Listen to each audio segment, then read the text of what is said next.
Bueno, vamos a dar comienzo a la tercera sesión correspondiente a la tarde del primer día de este simposio internacional. Como ya están viendo ahora mismo ustedes, pues hay una serie de cambios logísticos en horarios y demás. Vamos a empezar un poco antes para garantizarnos terminar a buena hora, de forma que podamos llegar a Guadalupe y llegar sobre todo a cenar, que es muy importante, a la hora de cenar. Además del cambio de la hora, que estamos ganando tiempo, hay unos cuantos cambios más en el programa. En principio, ahora debería, según el programa oficial, debería de hablar Lucía Tena Morillo, pero esta ponencia va a pasar a ser la última de esta sesión. Después debería de hablar José Ignacio Mayorga Chamorro, que va a hablar en la sesión de mañana por la mañana. Y hemos hecho el cambio de poner ahora como primera ponente a la doctoranda Eugenia Ciruela Montañés, que iba a hablar mañana por la mañana, pero va a empezar la sesión de esta tarde. Otro de los cambios, ya son muchos cambios, ya nos estamos mareando, y más a esta hora de la tarde con la siesta, ¿verdad?, después de comer. Y el último cambio será que, efectivamente, como están viendo ustedes, no vamos a tener a los 4 o 5 ponentes en la mesa juntos, básicamente porque siempre las imágenes son importantes, pero si nos hablan historiadores del arte, entonces es que directamente nos fulminan si no pueden ver las imágenes. Entonces les vamos a dejar a los mismos ponentes que puedan ver las imágenes bien para que después puedan comentar si tienen algún comentario que hacer.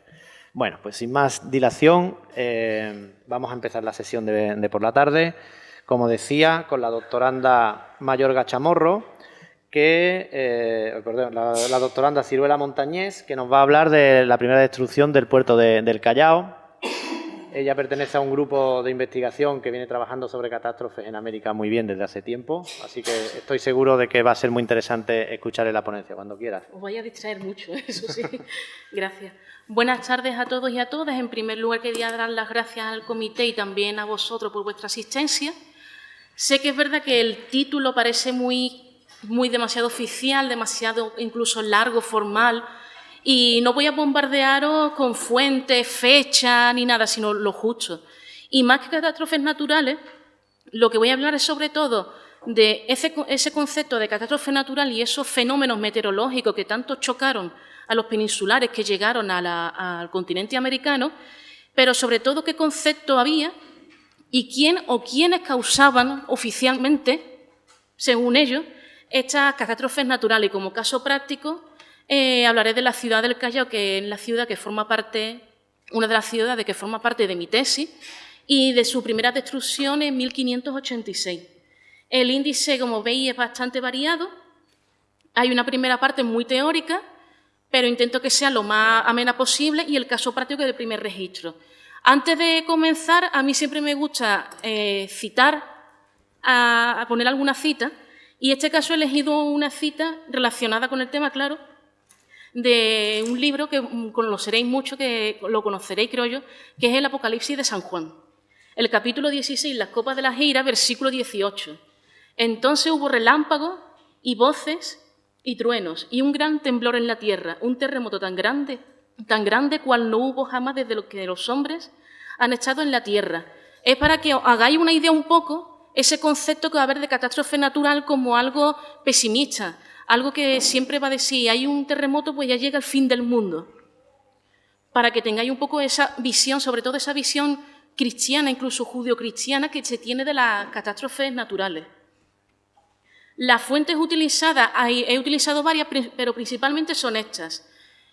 José de Acosta, Historia Natural y Moral de las Indias, que todo lo que habéis hecho asignatura de Historia de América lo conoceréis, o habréis tenido algún ejemplar en vuestras manos. Y el menos conocido, Toribio de Ortiguera, sobre la jornada del río Marañón.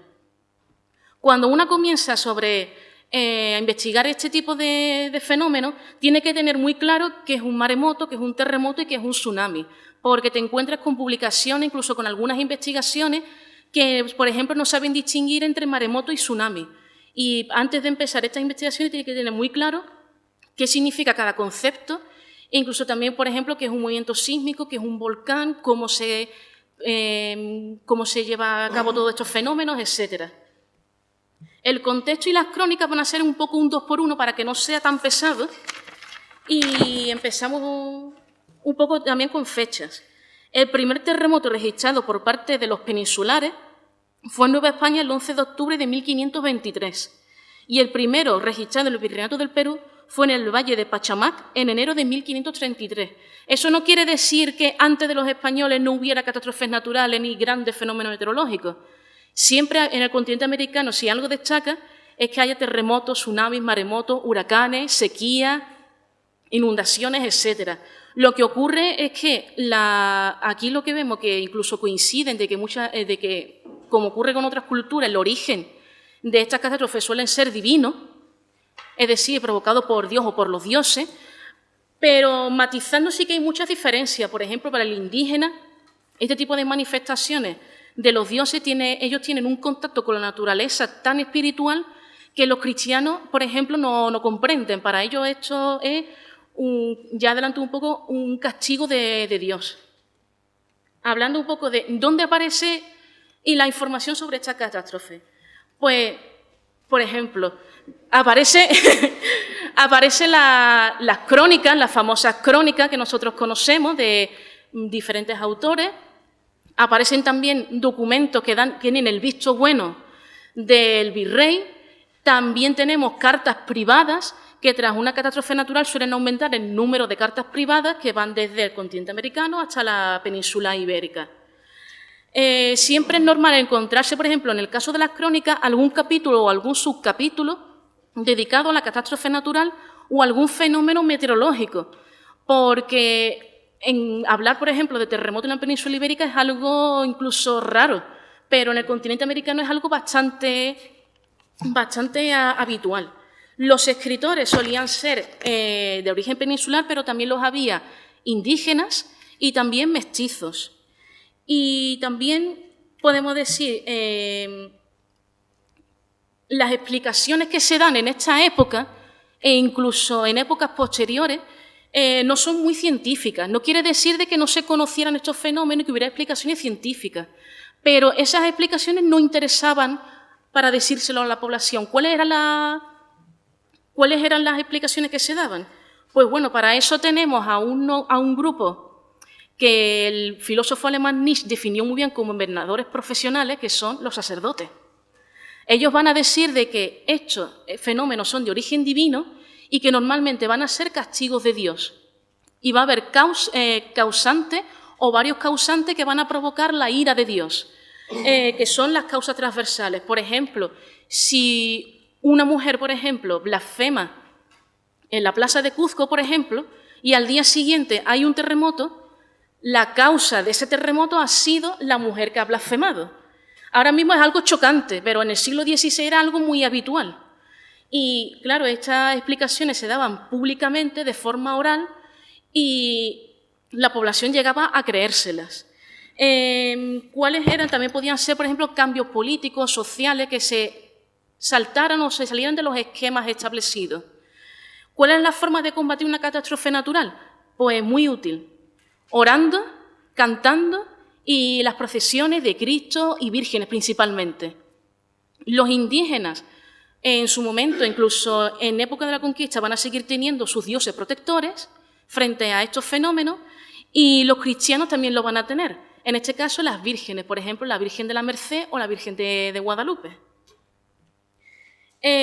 Dos casos así prácticos de cronistas. El primero, Toribio de Ortiguera. Él es muy poco conocido, fue alcalde de Quito y era de origen cántabro. Y escribió en 1585 un libro muy corto y muy difícil de encontrar que se llama Jornada del Río Marañón. Él no va a explicar una catástrofe natural, sino él lo que va a explicar a partir de una anécdota, va a explicar el fenómeno de la subida del mar, de las crecidas de los ríos, y te va a explicar por qué ocurre, cómo ocurre, cuáles son los métodos que utilizan, por ejemplo, los indígenas, qué es lo que piensan ellos, etc. José de Acosta, que es el más conocido, que fue cronista, naturalista y antropólogo jesuita, escribió un libro, Historia Natural y Moral de las Indias, publicado en 1590, en latín. En el siglo XVII será publicado en inglés y no será hasta el siglo XIX cuando se publique en castellano. Él dedica 2 capítulos solamente a los temblores de la Tierra. Va a ser, por ejemplo, comparaciones entre el continente americano y Europa. Va a decir por qué se causan, dónde se causan y cuáles son las zonas más vulnerables donde suelen ocurrir estos fenómenos. Y ahora, en el caso práctico, la primera destrucción de la ciudad del Callao. Cuando hablo del Callao siempre me gusta decir que lo localicen geográficamente. Es una ciudad, la ciudad portuaria más importante del Virreinato del Perú, se encuentra en el centro oeste del Perú, aún sigue existiendo, y este es el dato más curioso, está entre Ciudad de los Reyes o Lima, la capital, hasta el Callao, hay una diferencia de 15 kilómetros nada más. Y esto es también importante porque cuando ocurre una catástrofe natural en Lima, repercute en el Callao, siempre normalmente en forma de tsunami.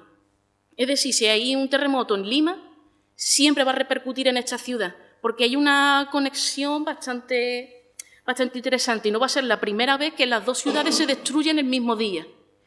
En este caso, esto ocurrió el 9 de julio de 1586 y ocurrió a las 7 de la tarde. Empezó a temblar la tierra en Lima, hubo un gran terremoto que destruyó la tierra y eso provocó un tsunami en la ciudad del Callao que dio lugar a una destrucción total de la ciudad.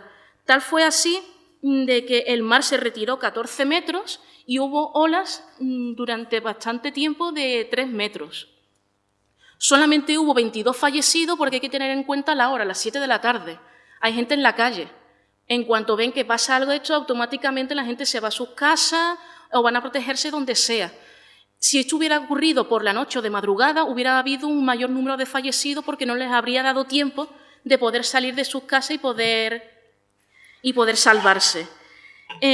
Fueron destruidos también los almacenes y el muelle, también fue destruido algunas iglesias y conventos.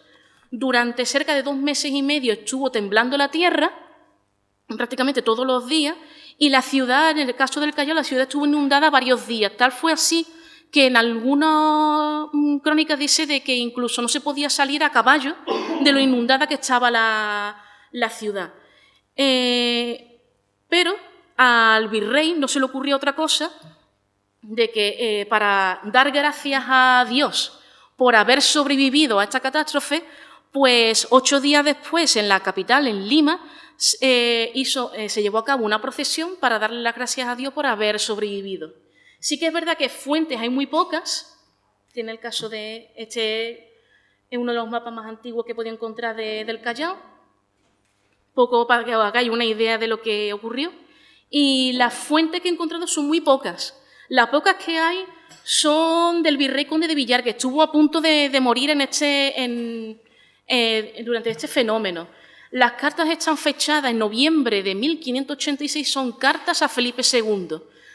Esta es la primera, que es la más interesante porque es la que cuenta día, mes, año, hora, qué es lo que ha ocurrido, qué es lo que se ha destruido, pero sobre todo lo más importante, ¿por qué ha ocurrido esto? Aunque él diga de que esto es un fenómeno de la naturaleza, esto ha sido provocado por Dios, por culpa de nuestros pecados. Es decir, toda la población es pecadora, así que habéis provocado la ira de Dios y Dios os ha castigado con un tsunami y una destrucción total de la ciudad. La segunda carta, que no la he puesto aquí, que es de 1 página y media, es para pedir financiación para la reconstrucción tanto de Lima como del Callao. Consideraciones finales.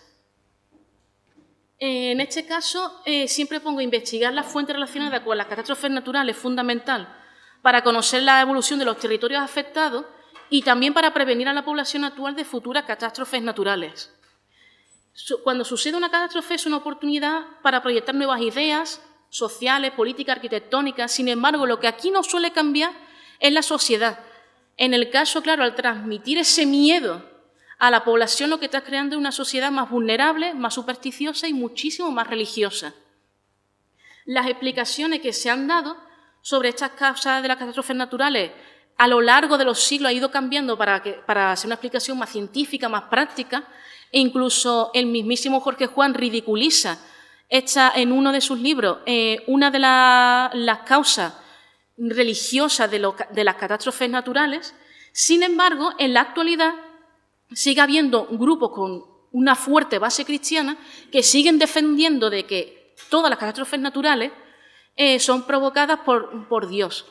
Y siempre hay, como he dicho, una causa transversal. Por ejemplo, la última noticia ha sido echarle la culpa al colectivo LGTBIQ+, por un terremoto que hubo en Estados Unidos hace varios meses. O sea, muy poco útil, vamos.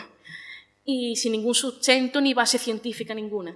Desde este primer terremoto registrado en estas ciudades y de esta primera destrucción, ha habido numerosas destrucciones en ambas ciudades.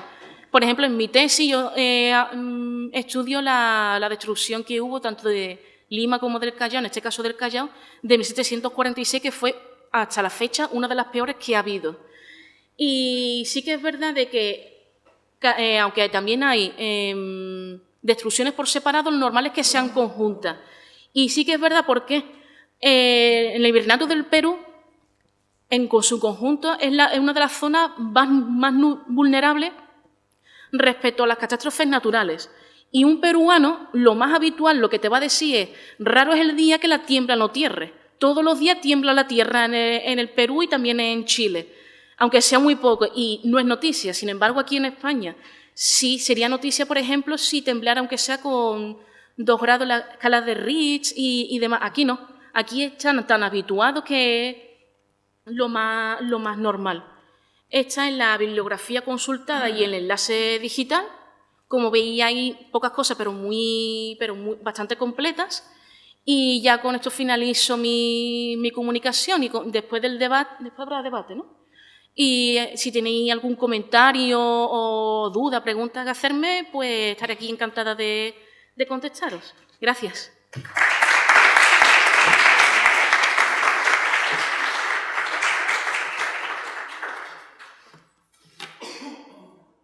Bueno, llamamos a la mesa al siguiente ponente, Antonio Olguera. Perdón, es que me he quedado un poco asustado con los terremotos, porque yo soy un hombre altamente pecador y entonces... Bueno. Antonio Olguera, también de la Universidad de Sevilla, compañero y colega, nos va a hablar de la Condesa de Castillejo. Cuando usted quiera. Muy bien. Buenas tardes. En primer lugar, querría agradecer a los organizadores por haber tenido la amabilidad de contar con mi propuesta para presentarla. Una propuesta titulada María Magdalena Brun, Condesa de Castillejo, coleccionismo y pintura limeña en el último tercio del siglo XVIII. Antes de pasar, no obstante, a trabajar y a trazar una panorámica sobre la pinacoteca recopilada por esta condesa, voy a presentar una diapositiva base para intentar clarificar algunos términos. Sobre todo, qué es el coleccionismo y las modalidades o modos de coleccionar que existía en Lima. El coleccionismo es una práctica. El objetivo de esa práctica es agrupar un conjunto de artefactos que poseen unas características comunes, pero que al momento de ser coleccionado, al momento de ser obtenido por un particular, adquieren nuevos valores, ya sea intelectual, científico, estético. Coleccionar, por lo tanto, va a suponer apropiarse intelectual y emocionalmente de los objetos. Se localizaban en las viviendas, se van a clasificar, insertar en una narrativa y además ofrecer a la mirada del espectador, mirada normalmente subjetiva. Las modalidades de coleccionismo que podemos localizar en Lima son dos fundamentalmente. Una mayoritaria en la que la adquisición va a responder a fines utilitarios, a razones de prestigio, de distinción social, económicas y devocionales. Por lo tanto, la voluntad de atesorar nace de la imitación. y se expresa en los inventarios pues mediante la reproducción de una escenografía en el ámbito doméstico, una escenografía que es imitada entre los diferentes integrantes de la élite. Se emplean para crear un discurso únicamente, es decir, la reunión de pinturas actúa como mecanismo justificativo del linaje y para subrayar, por lo tanto, la situación de privilegio de un determinado grupo social. Este es el caso que vamos a observar en la Condesa de Castillejo. Pero en un porcentaje reducido existe una intencionalidad más moderna, podríamos decir, aparejada a la formación del gusto. Por lo tanto, la voluntad de atesorar va a nacer de una formación previa y de un placer estético consciente hacia las cualidades de la obra de arte, las cualidades estéticas de la obra de arte. Ello se va a observar en los inventarios a través de una serie de comentarios sobre los medios técnicos que se emplean para lograr el efecto mimético en la pintura, que era lo mejor valorado en la época. Haciendo una breve aproximación sobre la biografía de María Magdalena Brum, quinta condesa de Castillejo, hemos de comentar que fue primogénita de la unión entre el doctor Tomás Brum, marqués de Castelfuerte y alcalde de corte de la Audiencia Real de Lima, y doña Catalina Isidora de Carvajal, entre otros títulos, pues marquesa de Monterrico, cuarta condesa del Puerto y tercera condesa de Castillejo.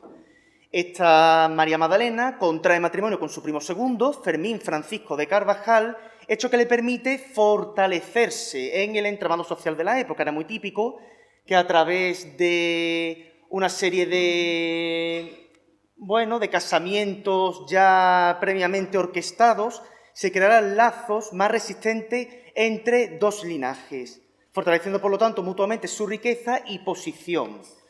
Este Fermín Francisco de Carvajal, esposo de María Magdalena Brum, sería nombrado a la muerte de la condesa primer duque de San Carlos y grande de primera clase de España. Procedía de unos linajes más poderosos del sur de Chile y fue, en vida de la condesa, nombrado alcalde de Lima y correo mayor de Indias, e incluso, por sus éxitos militares, investido caballero de Santiago y nombrado familiar del Tribunal del Santo Oficio. Las pinturas que conformaban la pinacoteca van a localizarse en un inventario general de la casa, donde se localizaban tanto los bienes vinculados, es decir, aquellos que se intentaba que siguieran formando parte del patrimonio familiar para que no se dispersaran con el paso de los años, y también los llamados bienes libres. Fechado en 1776, indica que la pinacoteca se encontraba en la casa en la que vivió y murió la señora condesa, una casa grande en la calle de San José, que actualmente es la tercera cuadra del Jirón Junín, con 6 puertas a la calle, incluida la principal. Una casa, por lo tanto, si observamos la situación actual, que se encuentra en uno de los puntos más sobresalientes del entramado urbano limeño, cerca de muy próximo a la Plaza de Armas y también a la Catedral de Lima, que también correspondía, por supuesto, pues con la importancia de los moradores del domicilio. Como ya hemos comentado, el marido de la condesa era el alcalde de Lima. En mis paseos por Lima, pues tuve la posibilidad de observar esta casa y tras una serie de pesquisas me comentaron los responsables de ProLima que la estructura de esta casa, la original, era de mediados del siglo XVIII. No sabemos si podría tratarse de la misma casa que comentan las fuentes, pero podría ser similar, podría ser esta casa o alguna similar. En cualquier caso, lo que nos queda en la actualidad pues es un conjunto muy transformado. Pasando a analizar la colección, observamos en primer lugar que se prescinde de un artista para consignar las pinturas. Ello influye en la forma de mostrar las diversas entradas del inventario, porque lo que se va a subrayar es sobre todo la materialidad de la pieza y no se van a introducir aspectos de valoración subjetiva. Se habla sobre el soporte, las dimensiones, los tipos de marcos, se identifica el asunto y en ocasiones puntuales el estado de conservación o la antigüedad. Las pinturas son todas anónimas y no se indica tampoco el espacio de la casa que ocupaban, lo que dificulta mucho su reconstrucción. No obstante, el total de piezas es bastante considerable para la época, 248, de las que se vinculan solamente 75 y la inmensa mayoría, 173, permanecen como bienes libres. Podrían tratarse en este sentido de composiciones pobres técnicamente y surgidas en talleres locales, que no interesaba, por lo tanto, que se mantuvieran en el patrimonio familiar de generación en generación. Si nos atenemos al soporte, predomina el lienzo sobre las láminas y el modo de coleccionar es dual.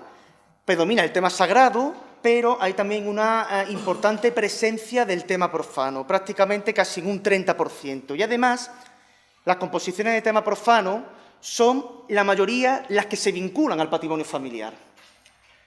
Encontramos dentro de la pintura profana lienzos de animales, representaciones de bodegones en gran cantidad, hasta 30, e incluso países de guerra.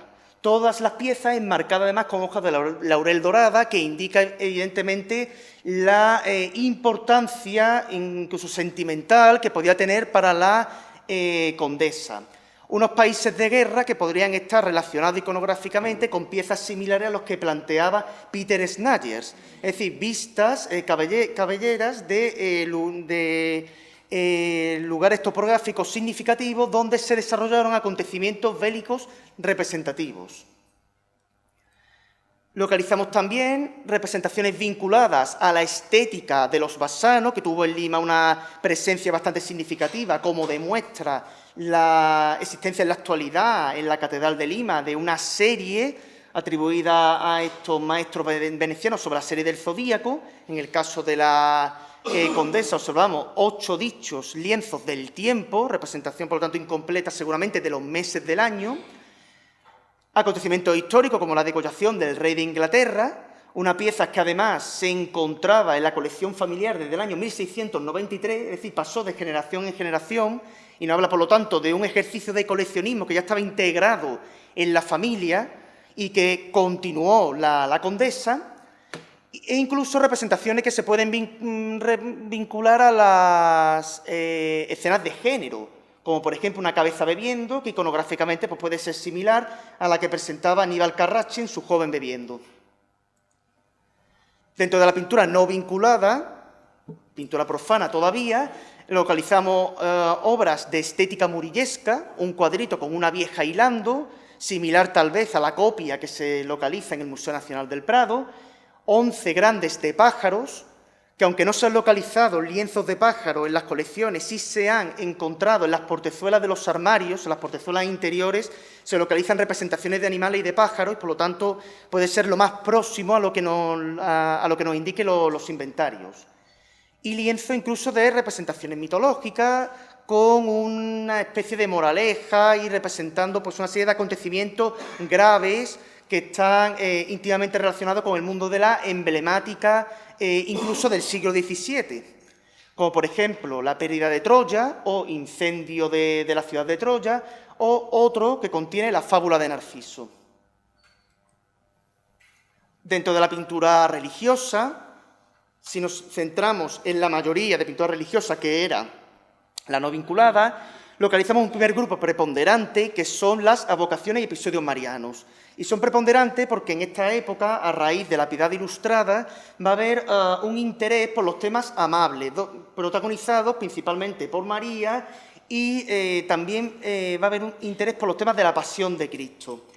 En este sentido, localizamos pues una importante cantidad de iconografías, desde una imagen de Nuestra Señora del Rosario a una imagen de una Virgen con el rostro moreno que podía tratarse tal vez de la Virgen de Atocha, un lienzo de la Purísima o Inmaculada, una Señora de Belén, que es una iconografía pues, que se pone de moda desde comienzos del siglo XVII, con la lámina famosa conservada en el Museo de Arte de Lima, ejecutada por Mateos Pérez de Alessio, otra de Nuestra Señora de la Soledad, e incluso series de la vida de la Virgen, que además se encontraban en buen estado de conservación, bien tratados, y por lo tanto demuestra el interés de la condesa por conservarlo. Eran piezas que tenían para ella seguramente serían piezas que se usaban con bastante frecuencia y por lo tanto interesaba mantenerlo en buen estado de conservación. Un segundo grupo serían representaciones de Jesucristo y especialmente representaciones vinculadas a la Pasión, como por ejemplo una de un crucifijo, un lienzo del Señor de la Columna o el Señor de la Caña o Ecce Homo. Alegorías que se dan en menor proporción, relacionadas con las Armas Christi, una lámina de vidrio azogado en que están grabados los atributos de la pasión, representaciones del niño durmiendo sobre la cruz, un lienzo del sacramento e incluso una laminita enmarcada además de forma bastante rica con carey y marfil que representa una sagrada familia. Representaciones del Antiguo Testamento, como un lienzo grande, en este caso maltratado, de Caín y Abel, pieza seguramente maltratada tras el seísmo de 1746, y muchas figuras del Santoral y mártires, que se tomaban como modelos conductuales para lograr el avance de la sociedad en el siglo XVII y especialmente en el XVIII en Lima. Localizamos los iconos de los pecadores arrepentidos por excelencia, como son San Jerónimo por un lado y María Magdalena por el otro, una representación de las llagas de San Francisco o estigmatización, un San Antonio, láminas que representan pues, a San Cristóbal o incluso algunos fundadores de órdenes significativas, de órdenes religiosas significativas, como por ejemplo San Felipe Neri, fundador de la Congregación del Oratorio. Una lámina de San José, en esa época patrón de la Buena Muerte, lienzo de Santo Domingo, un San Pedro Nolasco, San Vicente Ferrer y la santa local por excelencia en Lima, Santa Rosa, bien como imagen aislada, bien acompañada de otras efigies o de otros personajes, santos también, en una especie de sacra conversación. Finalmente, de las pinturas vinculadas religiosas solamente se incluyen láminas grandes. Las láminas eran representaciones sobre bronce o sobre cobre, es decir, pinturas sobre vidrio, sobre metal, normalmente procedente de Flandes, y en este caso de la Pasión de nuestro Redentor, es decir, una serie de la Pasión de Cristo. Posiblemente de Flandes porque se indica que estaba enmarcada con ébano, que era una madera típicamente flamenca. Podemos establecer, por tanto, como conclusión una serie de ítems. El espíritu coleccionista que se muestra es similar a la Europa de los siglos XVII y XVIII, es decir, la temática sacra va a convivir con la profana, la temática sacra va a ser preponderante y en ella se va a abogar por los hitos del barroco contrarreformista, con especial interés por la difusión de la piedad ilustrada en composiciones amables de María y en representaciones ejemplares que potenciarían pues, las mismas acciones en los fieles, representaciones de santos, de mártires y de la pasión de Cristo. El asunto profano no es dominante, pero sí es heterogéneo y al parecer serían las piezas de mayor calidad, porque parece que son mejor valoradas porque se recogen mayoritariamente entre los bienes vinculados. La redacción de las entradas se limitan a subrayar, como hemos dicho, aspectos solamente de carácter físico, cuantitativo. En ocasiones se indica la calidad del marco, la antigüedad de la pintura o el estado de conservación. Por lo tanto, nos muestra el ejercicio de un coleccionismo no moderno, no consciente en su dimensión estética, sino simplemente un ejercicio de coleccionismo por imitación, al igual que otros particulares de la época, en el que el atesoramiento de pintura era simplemente un mecanismo justificativo del linaje y un mecanismo para ascender socialmente. Y por mi parte, nada más que añadir. Muchas gracias.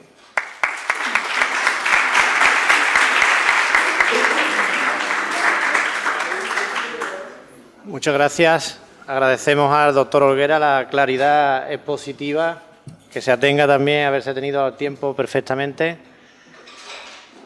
Llamamos al doctorando Juan, por favor. Fíjense los estudiantes que en solo 2 ponencias ya hemos hablado de climatología, geología, teología, filosofía,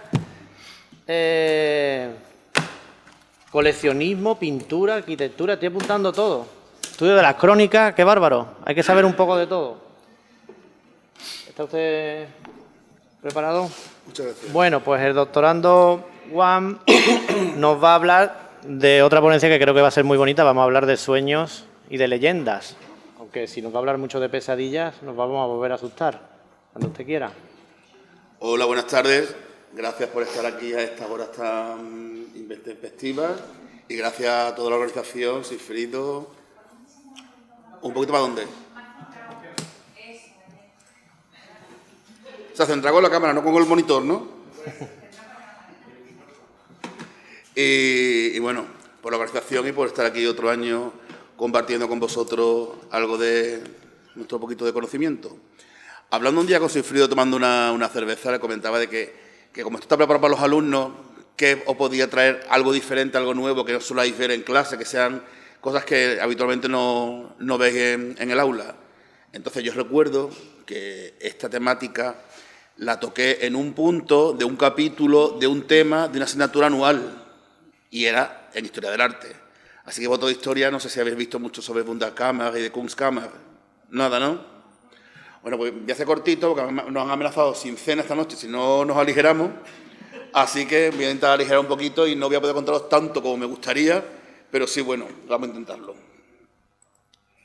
A ver, esta imagen que os pongo aquí delante es el libro de las maravillas y, como dice, y de todos los monstruos, de hombres monstruos que hay en el mundo, que se publicó, mejor dicho, se escribió en torno al segundo, tercer tercio del siglo XIV por un tal Jean de Mandeville, o John Mandeville, o Juan de Mandevilla. Fue un bestseller, ¿entended? Un bestseller en la época que no había imprenta. O sea, fue un manuscrito que se copió, se conservan 250 copias manuscritas de ese periodo, previo a la imprenta, escrito en anglo-normando, que es una especie de francés, diferentes dialectos del inglés medio, se conocen copias en latín, en aragonés y en castellano, e incluso creo que hay una en catalán también. Bueno, digamos que eran los principales lenguajes de la época. Si contamos los manuscritos posteriores a la imprenta, llegan a 300. Y tras la imprenta se empezaron a publicar, bueno, una barbaridad. Nada más que en España, en el 1521 y 1540 tiene 4 ediciones. Sabemos que fue uno de los libros que consultó Colón. Y por eso es interesante. Básicamente porque este libro, en que además es fantástico, no es real, este señor Juan de Mandevilla o Jean de Mandeville o John de Mandeville no existió. Dice que cuenta un viaje a Egipto, a Jerusalén, llega a la India y llega a China. Y nos va hablando de sus aventuras, sus circunstancias y de sus habitantes. Es interesante que es un punto de inflexión, y lo digo como tal, porque recoge la tradición clásica de estos seres que aparecen tanto en la obra de Heródoto, Estrabón, Plinio, y ya se le ha dado a este tipo de seres y de razas plinianas en la contemporaneidad, porque hace una gran descripción de estas razas. Y posteriormente San Isidoro en la patrística los recoge y aquí nos llega. Pero estos monstruos nos van a parar aquí. Y es interesante porque estamos viendo el mundo desde el punto de vista de lo extraño, de lo sobrenatural. Esa parte de la religión en la cual algunos rechazaban y otros absorbían. Pero bueno, vamos a aligerar. Por otra parte, llega un momento durante este periodo en el cual se hacen los manuscritos, se empiezan a publicar, donde deja de ser importante todos estos seres para convertir el hombre en ese centro del universo.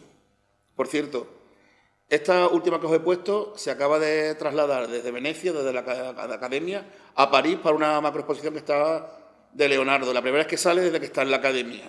Y solamente va a estar 2 meses, así que quien quiera, a París a verla. Y bueno, se plantea el hombre como ese centro del universo. Pero estamos en un momento de transición. Y todo lo tenemos en cuenta debido a un personaje como es Colón. Si leemos algunos retacitos de su carta, aquella que le escribe a Luis de Santángel, vemos una racionalidad ya de un hombre no humanista, pero sí próximo a ello. Pero sigue planteando la existencia de estos señores que sabe que pueden existir en aquellas zonas de las islas donde no se ha llegado. Pero a mí, frase como tal que me gusta es esta: ver cosas nunca oídas, ni vistas, ni aún soñadas. Esto lo dice nuestro querido Bernal del Castillo. Pero bueno, ¿por qué os cuento esto? Por una razón: la Kunst und Wunderkammer. ¿Qué es? Ahora lo vamos a ver. El origen de Kunst und Wunderkammer está en pequeñas colecciones de reliquias, lo sobrenatural. Vamos a encontrar reliquias como este maravilloso cáliz del Santo Grial, que hace poco tiempo ya se ha comprobado de que la copa es del siglo I después de Cristo, o este maravilloso arqueta carolingia, que supuestamente contiene el santo prepucio de Jesús. O sea, estamos en un campo de lo sobrenatural totalmente. La Catedral de Sevilla, donde están colgados estas rarezas, un cocodrilo, un colmillo de elefante, las bridas de una jirafa, que fueron traídas de una embajada que se hizo desde un sultán egipcio a Sevilla para casarla con la hija de Alfonso X el Sabio. Eso es muy exótico, hablando de pleno siglo XIII. Nos encontramos con otro personaje de inflexión. Por un lado, estaban estos tesoros eclesiásticos que recogían las riquezas de las reliquias y lo extraño y sobrenatural, o aquello exótico que era desconocido en la tierra. En la tierra conocida, quiero decir. Por otro lado, aparece un personaje clave, porque digamos que es el antecesor de todas las colecciones europeas de la monarquía, que es el duque de Berry. Supuestamente ese es su retrato. Este es el primer gran coleccionista, que separa el concepto de tesoro real por el afán de contemplar y contener elementos. Supuestamente estaba en este palacio, o en este castillo, que él restauró. Pero el que más nos importa, como antecedente a todo esto, es Maximiliano, que no fue un gran coleccionista, para nada. Él era el último gran caballero. Por cierto, si alguien va a Nueva York, que no se pierda la retrospectiva que le están haciendo en el Met, porque este año se celebra sus 500 años de fallecimiento. Entonces, él ya es el punto en el cual es el último caballero medieval, pero al mismo tiempo le importa la imagen del hombre y se levanta un arco triunfal pintado por Durero, donde vamos a destacar su tesoro personal. Esa colección todavía mantiene el concepto de tesoro, de acumulación, pero al mismo tiempo elige artistas para que le hagan ese tipo de arco y son los artistas principales de la Alemania de la época. Y por cierto, esto a nivel anecdótico, el primero que se apodera de la imagen del indio como algo suyo es Maximiliano en su gran triunfo. Por otra parte, el antecedente de estas colecciones está en los gabinetes italianos, en los studiolos. Este maravilloso de Urbino, vais a ver que va a contemplar pequeñas tablas con lo que podía tener dentro de esos estantes. Si veis, son libros, elementos científicos y cosas como que es esto que veis aquí, el Masocchio, que era por el sombrero, pero bueno, y este era su patrón. Por otra parte, estas colecciones tienen un accidente muy importante en las farmacias. Las farmacias, como veis, eran toda clase de productos para fabricar el bolo arménico, la tríaca, que eran medicamentos típicos como puede ser un paracetamol, pero también guardaban cocodrilos, todo tipo de rarezas de la naturaleza que se van encontrando. Esta es otra farmacia ya dentro del 17, o las clases de anatomía, como puede ser esta de Leiden, donde los cadáveres aparecen ya teniendo una serie de posiciones y estructuras. Vamos más allá. Estos coleccionistas siguen acumulando totalmente maravillas y se crean estos gabinetes de curiosidades, que es el devenir de lo que realmente nos interesa. Por ejemplo, este es uno de los más interesantes que estaba en Copenhague. Perdón, voy para atrás. Porque es el primero que intenta ya ir rompiendo con todas las tradiciones de fantasía y de leyenda que mantienen estas colecciones. Son auténticas maravillas, pero nos vamos a quedar con esta, que es básicamente la que en el manierismo se recreó.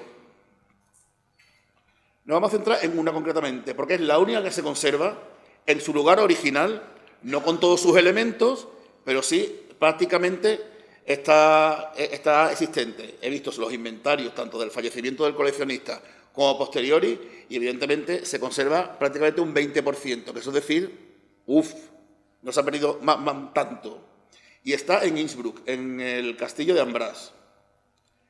Hace unos años se hizo una gran exposición donde se reconstruyó esa Kunstkammer o Wunderkammer y se hizo tal cual. Por razones de espacio se hizo en un lugar paralelo, pero prácticamente se recreó tal cual están descritos los inventarios. Y esta es la recreación actual de cómo están expuestos estos objetos. ¿Voy bien de tiempo? Vale. Lo que nos interesa también es que justamente en este momento aparece el primer manual de museografía. de cómo deben de coleccionarse esos objetos. Y nos los divide, según el coleccionista, en una serie de partes, como puede ser la importancia de la genealogía. Lo que estamos viendo es coleccionismo, pero no me importa el coleccionismo, me importan los objetos de la colección. Por lo tanto, tenemos una serie de piezas que hacen referencia al personaje que colecciona y a sus orígenes, tanto reales como ficticios. Porque estos señores aquí he puesto a toda su familia, pero hay algunos que meten hasta Trajano y Adriano como parte de su linaje, o sea, que no se cortan un pelo. Después tenemos otra parte que es la naturalia. Todos esos objetos que vienen de la naturaleza, como fueran, por ejemplo, la mandrágora. En este caso, la mandrágora era una hierba mágica, pero tenemos el caso de Rodolfo II, emperador, que en Praga, en su palacio, tenía 2 mandrágoras, una macho y una hembra. Y para la melancolía bañaba las mandrágoras en vino y las vestía con ropita. Sí, eran tratamientos para la melancolía. O sea, una especie de tratamiento antipsicótico o ansiolítico que utilizaban en la época y recomendado por los mayores médicos que había en el momento, que no hablamos del emperador. Aquí tenemos una mandrágora de forma cruciforme. Y otra cosa son los cuernos de unicornio, que existían. Era un animal que en toda la leyenda se daba por hecho de que era una realidad.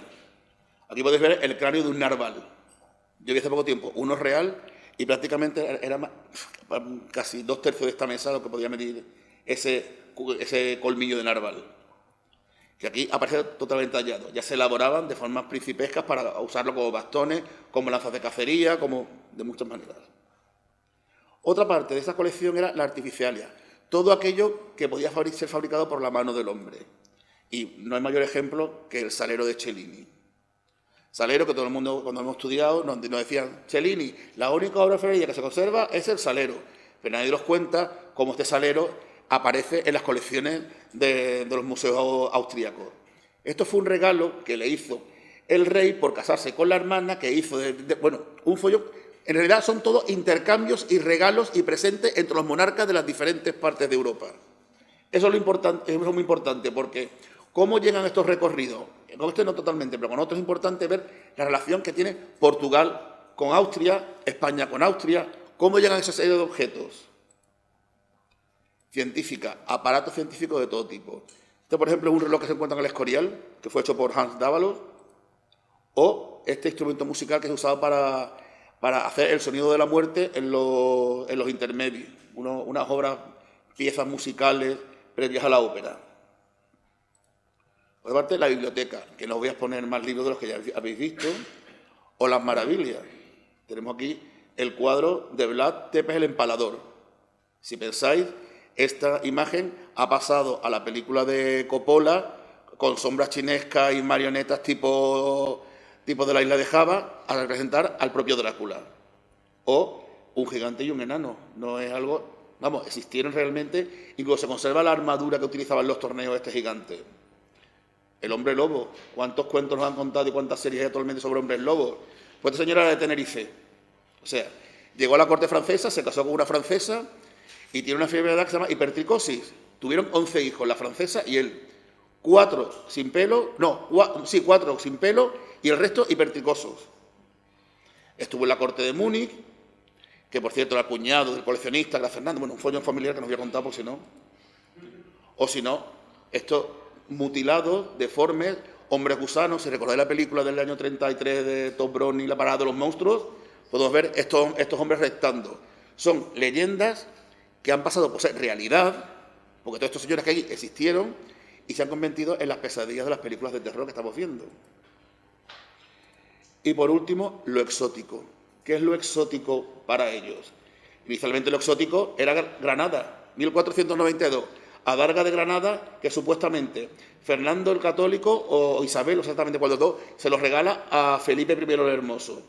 Este pasa, se queda en Flandes y cuando Fernando, el hermano de Carlos V, es expulsado de España por su hermano y lo manda a la corte con su tía Margarita, lo recoge. Que Fernando se lo lleva, cuando es nombrado emperador, a la corte de vienesa. Y él se lo regala a su hijo Fernando, que es duque del Tirol. Y ahí llega a la colección. O sea, así podemos ver el paso de cada una de las piezas que vamos a ver ahora. Siguiente punto de exótico, lo otomano. Sobre todo este colgajillo que se le ponía a los caballos. No sé para qué. Ahora lo que voy a mostraros por el tiempo son objetos, que era lo exótico en ese momento. No me pararé en alguno de ellos para que sepáis más o menos lo que es, pero lo que me interesará es que vierais que hay un más allá en el modo de coleccionar y los objetos que existen. Por ejemplo, olifantes. ¿Ya? Todo tipo de cuberterías hechas con marfil y tallado. El marfil era, como sigo siendo ahora mismo. Esto, el penacho de Moctezuma, que por cierto es plano, porque se pensaba que era un delantal. ¿Y cómo llegó? Hay varias teorías. Yo estoy viendo ahora la última a ver si acierto o no, pero bueno. Sí, es que realmente esto no fue enviado, se supone, por Hernán Cortés a Carlos V, y Carlos V se lo dio a su hermano Fernando, y Fernando se lo dio a su hijo. No. Pues viene por otra dirección diferente de la compra de otro coleccionista. Esa es la teoría que sostienen, por un lado, un señor de México. Todas estas piezas de plumaria era algo maravilloso que venía de las Indias. Hoy, sinceramente, si veis en directo el penacho de Moctezuma, es impresionante, la verdad, aparte de estar muy bien expuesto. La plumaria era algo que era maravilloso, e incluso en todos los presentes que se hacían, siempre se quería incluir algo de plumaria, cosas de plumas mexicanas o novohispanas, como dicen en los inventarios. Y, por supuesto, este tipo de amuletos hechos con diferentes piedras de la zona, o esta esmeralda, traída de Colombia. Este tipo de hachas que vienen de Brasil, llegan a través del Imperio Portugués y sobre todo por las piezas que vienen de porcelana posteriori. Una llama pintada en Praga, porque supuestamente pertenecía a la menagerie de Rodolfo II. Una menagerie es una colección de animales exóticos que tenían, bueno, estuvo de moda con tener en el mundo su parque, como de Sully los tigres, pues esta gente coleccionaban animales exóticos, que traían jirafas, elefantes, rinocerontes, cualquier cosa que fuera diferente. Y esta supuestamente estuvo en la menagerie de Rodolfo II en Praga. Cocos, que se convertían en cálices o copos para beber. O los cocos ¿cómo se llama? De la Seychelles. Extrañamente aparecían en la India, porque caían al agua y las corrientes los llevaban hasta allí. Y tenían un poder para las erecciones, ya que tenían forma de testículos, eran dos cocos unidos, y pensaba que por su forma era bueno beber en esos cocos para tener potencia sexual. O coco con el cuerno arriba, ya no os quiero contar más.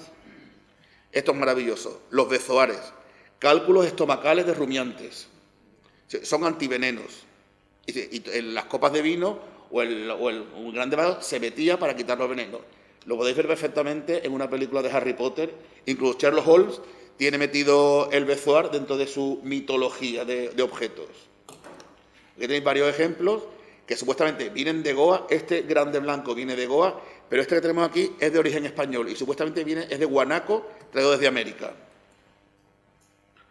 O huevos de avestruz, o el rinoceronte. Se usó para todo, usaban las patas, el colmillo, la piel. Vamos a ver varias piezas de rinoceronte, desde vasos a más vasos, tallados con su forma, tanto chinos como indios. Estos son chinos.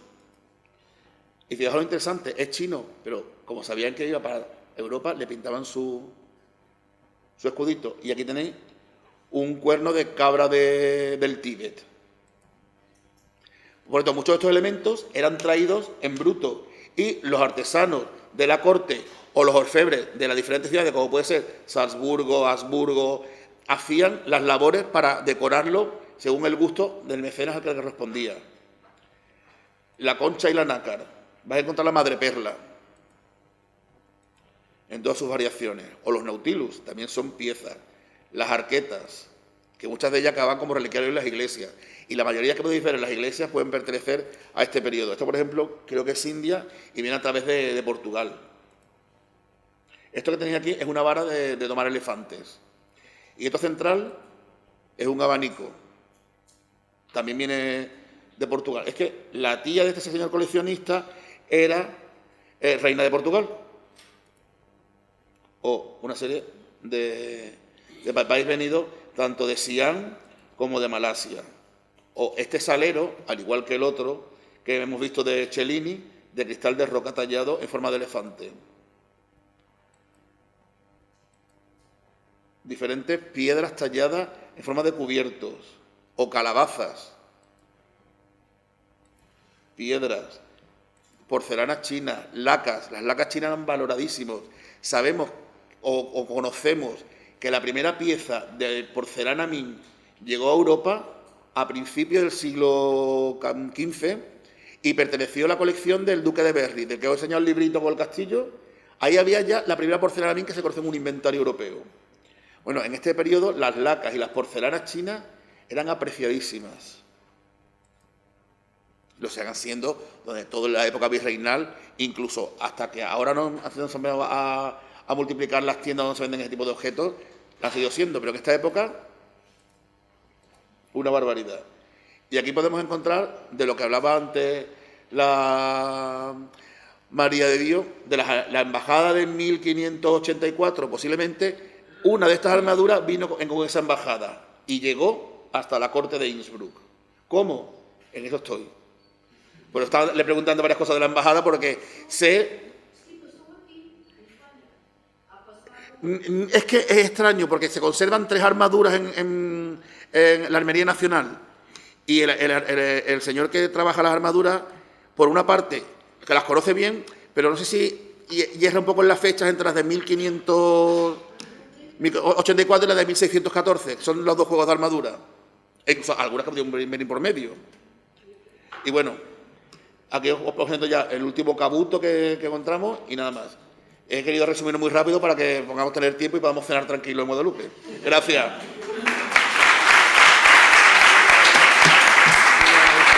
Dios mío, que me voy a morir de sed.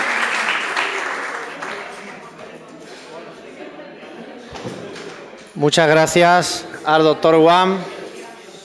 Maravillosa ponencia estética con una cantidad de imágenes. Acuérdense... Bueno, ahora llamamos a Jacob Clavel Sánchez o Miguel López Franco, de aquí de la universidad que nos acoge. Mientras se prepara, fíjense que muchos de los objetos que nos ha mostrado en imágenes son orientales y muchos de ellos ya eran del gusto europeo desde la antigüedad. Muchos de farmacopea y esas leyendas e imágenes de monstruos, seres extraños y demás. Acuérdense también que de Oriente venían las drogas, ¿eh? ¿Listo? Sí. Perfecto, pues Miguel López Franco, ¿verdad? Exacto. Nos va a hablar de los sucesos de Tlatelolco, según se hayan representado en el séptimo arte, ¿verdad? Exacto. Muy bien, muchas gracias, cuando quieras. Buenas tardes, mi nombre es Miguel López Franco. Esta ponencia es conjunta de Jacob Clavel, que acaba de entrar por la puerta, y yo, Miguel López Franco. ¿De qué va a tratar? Pues como se ve en el título, es bastante ilustrativo. Los sucesos de Tlatelolco, pero no qué fue exactamente, que también lo contaré, sino sobre todo cómo se ha llevado esto a la ficción y al cine documental. En primer lugar, quiero poner en contexto qué fue los sucesos de Tlatelolco realmente. Nos ubicamos en el mayo del 68, en el contexto del 68, donde las revueltas estudiantiles se dieron por todo el mundo. París, Checoslovaquia y México no se quedó atrás. Estamos en un momento en que sigue gobernando el PRI, el Partido Revolucionario Institucional, con 30 años lleva ya de mandato, desde el 1930 hasta el año 2000 gobernó. Y en el 68 vivió un duro golpe, pero no un duro golpe político, sino un duro golpe al nivel social. Fue debido a que en este contexto, en el 68, no fue capaz de responder de una forma, ¿cómo decirlo?, civilizada, podríamos decir, ¿no?, a los sucesos que acaecieron aquí. De esta forma, hubo durante una fiesta, un suceso algo trivial, unos jóvenes tuvieron una pelea, y se acercó a la policía. La policía se llevó a ambos jóvenes y no se volvió a saber de ellos. Eso hizo que hubiera una multitud de protestas diciendo y preguntándose que dónde estaban estos jóvenes, qué pasaba con ellos y por qué no los devolvían a sus casas. Ello desencadenó que el pueblo no solo se preguntase por estos jóvenes, sino por qué la situación del país, supuestamente democrático, llevaba 38 años con una dictadura encubierta. A lo que Díaz Ordaz es el presidente de México durante este sexenio, responde con violencia. Pero sería la violencia, cargas contra los jóvenes en manifestaciones que no dejan de sucederse día tras día. Y estas manifestaciones no solo las realizarán los jóvenes. Se unen colectivos, se une parte de sobre todo la clase obrera, gran parte de los obreros de México, se unen a esta protesta, hasta que suceden los sucesos de Tlatelolco. ¿Y qué más acompaña a esta circunstancia de crisis social? Como está ahí puesto en el PowerPoint, la atmósfera olímpica. En 1988 se iban a celebrar, y se celebraron, los Juegos Olímpicos de Verano de la Ciudad de México. Ello provocó que la ciudadanía viese que los Juegos Olímpicos no iban a ser tanto el deporte como un medio de legitimación de un gobierno que iba a desviar dinero que era necesario para multitud de tareas sociales y de otro tipo a la celebración de unos Juegos en los cuales se quería dar una buena imagen sobre el gobierno del país. De esta forma llegamos al 2 de octubre de 1968. Lo que ven en pantalla es la Plaza de las Tres Culturas, ubicada en el norte del casco histórico de la actual Ciudad de México, y en ella se celebró un meeting de estos estudiantes, pertenecientes en su mayoría a la UNAM, la Universidad de México, una de las más importantes, y tuvieron, como hemos dicho, este meeting en un lugar histórico, pero que, si pueden ver en pantalla, no es una plaza como tal abierta del todo, está rodeada de edificios. Desde estos edificios y tras escasos minutos de comienzo del acto, se empiezan a escuchar disparos. Los soldados que vigilaban y controlaban la manifestación empiezan a disparar contra los manifestantes, pensando que ha sido un ataque desde dentro, cuando realmente lo que sucedió fueron disparos desde las fachadas de los edificios colindantes por parte de aquellas personas pertenecientes a los servicios secretos que trataban de deslegitimar esta protesta, a los cuales se les reconocía por llevar un guante blanco. Estos sucesos trágicos fueron llevados a la pantalla en multitud de cintas. Para ello, y para esta tarea que se muestra, hemos seleccionado 4 cintas. El Grito, de 1988, la obra de ficción Rojo Amanecer, del 89, La masacre de Tlatelolco, de Discovery, de 2008, y Tlatelolco, Verano del 68, de 2013, otra obra de ficción. En primer lugar, y antes de empezar con un análisis de las cintas, me gustaría señalar a esta persona que se ve en pantalla, que es Oriana Fallaci. Oriana Fallaci es una reportera de guerra de la segunda mitad del siglo XX, italiana. Durante su juventud fue participó en la lucha contra los fascistas dentro de los partisanos y posteriormente se dedicó a realizar labores periodísticas. Cubrió todos aquellos conflictos del siglo XX que conocemos, Vietnam, además entrevistó a numerosas personalidades, incluidos los reyes eméritos, el rey emérito español, cuando era príncipe, es decir, una personalidad a tener en cuenta. Y esto fue lo que dijo de los sucesos 68, en los cuales ella no solamente los cubrió, sino que se implicó en la lucha y recibió un impacto de bala, lo cual hizo pensar que había fallecido. Algo sé de matanzas y exterminios, lamentablemente. Sin embargo, en tiempos de paz nunca había un exterminio tan infame, tan cínico, tan bien organizado como el de la Plaza Tlatelolco. Nunca. Quizás estas palabras nos ayuden a situarnos en lo que realmente sucedió en esa ubicación, ese trágico 2 de octubre del 68. Bien, esto se retrata no solamente a partir de la información que dio la prensa mexicana en aquel momento, la cual, fiel al régimen, no trató de darle mucha importancia a estos sucesos, sino que hubo que recurrir a medios alternativos, como fueron esta película documental en un primer momento, El Grito.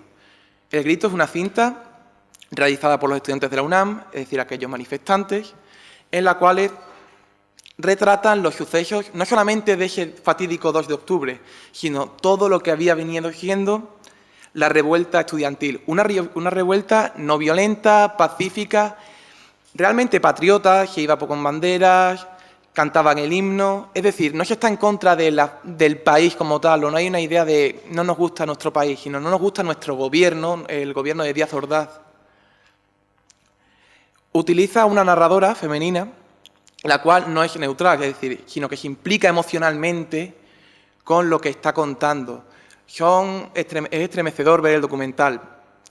No tiene banda sonora, sino que cuenta con las canciones y todas las proclamas, fragmentos de discursos, con el fin de ubicarnos exactamente en lo que realmente fue el movimiento. Pero, sin embargo, cuenta con algo muy interesante en nuestro modo de ver. Son los recursos en pantalla. Es una cinta en blanco y negro, pero tiene multitud de planos, lo que nos ayudan a situarnos, como es el caso de cuando se produce un cambio de plano, que se ve a la población manifestándose de forma pacífica y de repente el plano cambia a un helicóptero que está sobrevolando de la policía. Ello nos quiere indicar que la policía era muy consciente de estas operaciones y de que algo intentaba hacer el gobierno mexicano. Por ello, esta imagen está aquí, donde se ve un cacho de la cinta, un fragmento, y se muestra el activismo de estos mexicanos, jóvenes, una gran multitud. Y pasamos al documental de 2008, La masacre de Tlatelolco. Cambia totalmente el enfoque sobre esta masacre. Se realiza un análisis 40 años después de estos sucesos. Lo realiza Discovery Channel y se dedica a la entrevista de aquellas personas que sobrevivieron, tanto activistas, pero lo que realmente es interesante es que se los pregunta a aquellos policías que estaban dentro de la manifestación. No a aquellos que dispararon, sino a policías que no estaban avisados de este ataque y protegieron a parte de los manifestantes en aquella locura colectiva. En el caso de Fausto Trejo, era estudiante en aquel momento, sobrevivió por poco a esta brutal matanza, actualmente es profesor en la UNAM, o ha sido profesor en la UNAM, y destaca el hecho de que él cuente los sucesos está muy estoico, muy tranquilo, hasta que lo llevan a la plaza, y es el momento en que la banda sonora de la cinta actúa, y se ve que una música que nos pone en tensión y que estrecha al oyente y a la persona que ve este documental. Pero no solo cuenta el pasado y el presente de estas personas, sino que nos informa de lo que se espera que pase en el futuro, de que es una política de memoria que se debe realizar y que se está realizando, pero muy parcialmente. Así lo vemos, usa recreaciones con actores, no como en el otro documental, que son todo imágenes de los sucesos. Las teorías, como he mencionado, del ataque de falsa bandera, los hombres del guante blanco. Y sobre todo se enfatiza en las consecuencias, en el futuro y en lo que produjo en el movimiento estudiantil en México, que quedó tremendamente mermado. Pero no solo se realizaron obras de cine documental para narrar los sucesos de Tlatelolco. También encontramos obras de ficción. Obras de ficción que no se realizaron tras suceder los hechos en el 68, sino que hubo de esperar muchísimo tiempo realmente, aún bajo gobierno del PRI, cuando en 1989 se lanza la película Rojo Amanecer. Rojo Amanecer supuso una ruptura con el cine de ficheras, el cual es un tipo de producción cinematográfica en el cual se dedican a un cine costumbrista y nada crítico con el régimen. Y en la película Rojo Amanecer se nos cuenta cómo vivieron estos sucesos una familia formada padre y madre, sus hijos que son estudiantes y que viven intensamente el movimiento, pero también niños y el abuelo, el cual había luchado en la Revolución Mexicana y está en contra de la actuación de los jóvenes. ¿Y cómo se nos cuenta esta historia? No se recurre en ningún momento a mostrarnos la plaza. Solo en una locación, que es el piso de los protagonistas, se nos cuenta toda la historia. Se nos informa de lo que pasa en el exterior solamente a través de una ventana que da hacia esa plaza de las tres culturas. Y cuenta con cómo una familia que en un principio era apolítica se puede ver inmersa en unos acontecimientos que afectaron seriamente a todo un país. Pues mientras que, por otro lado, en 2013, 45 años después de los sucesos, se realiza Tlatelolco verano del 68. Ya no gobierna el PRI, por este momento sí, porque era Peña Nieto que gobernó, pero ya no está esa carga de esa dictadura encubierta del partido. Pero esta película, lejos de, al no contar con una censura del gobierno, no nos da algo más, no nos aporta un nuevo enfoque. Se limita a tratar Tlatelolco y su masacre como una excusa para contar una historia de amor. Por ello, lo de Visión afrancesada del 68, porque nos cuenta la historia de un joven de clase baja, estudiante en la UNAM, y una chica, hija de un burócrata, que mantiene una relación. Y carece de este compromiso político. Solamente lo ponen de fondo, como que ellos dos se quieren mucho y que da igual las diferencias económicas o de clase social. Solamente importa el amor. Por eso se produce una banalización de los sucesos. Se saca una escena de los sucesos de Tlatelolco realmente muy, digamos, no es nada sutil, que nos muestra a la policía disparando, pero que corta la escena, uno de ellos muere, no voy a decir quién para no fastidiar la película. No, pero claro. Okay. Y ello nos muestra claramente la incidencia del paso del tiempo. El hecho de que, a pesar de que haya caído esta dictadura, no hizo que la producción mejorase.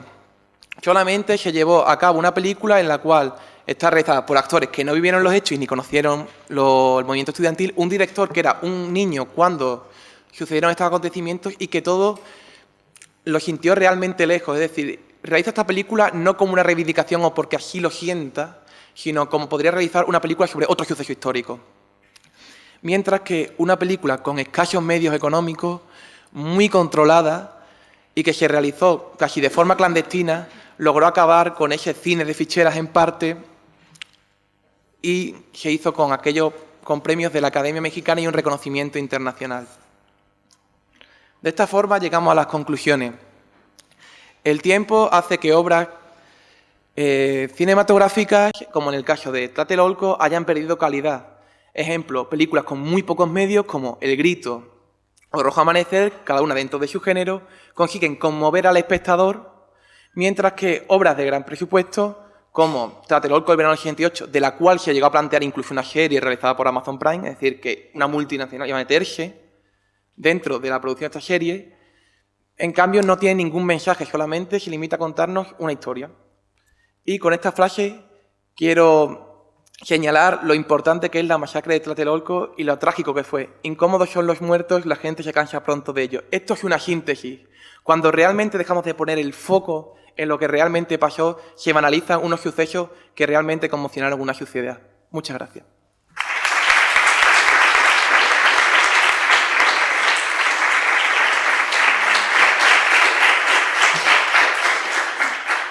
Bueno, muchas gracias. Vamos muy bien, pero vamos bien de tiempo.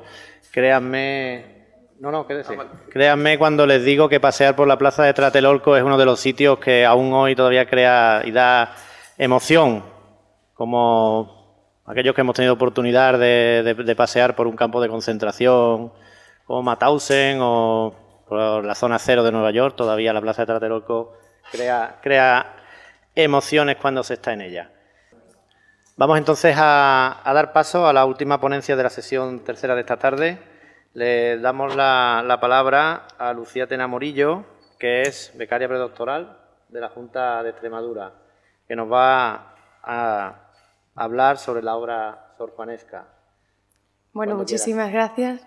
Me sumo a los agradecimientos de esta mañana a la Fundación de la Academia, a Sigfrido, a César.